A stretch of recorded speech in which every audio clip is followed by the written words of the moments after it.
My dear Kenyans, the question we face today is, who has a safe pair of hands to complete what we started on Saba Saba Day?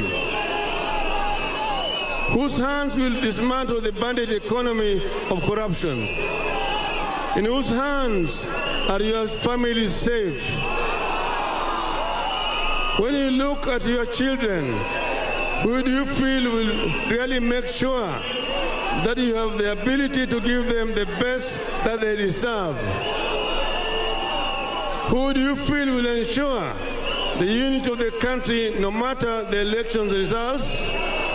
Is it the man who shook the hand of his bitter rival and brought a national reconciliation and healing, or the hand of the warmonger who is a deviant and a convicted thief? Which hand will you try to deliver the social protection for the poor? The Auditor General tells us that 8 billion shillings, I'll repeat. The Auditor General tells us that 800 billion shillings is stolen every year through corruption. 800 billion shillings is twice the economy of two of our neighbors in the East African community.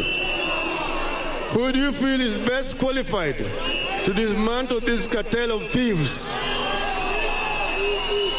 Dear Kenyans, people have asked us how we will give 6,000 shillings to poor families.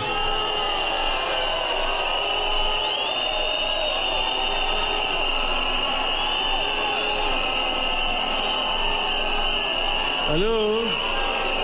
Hello?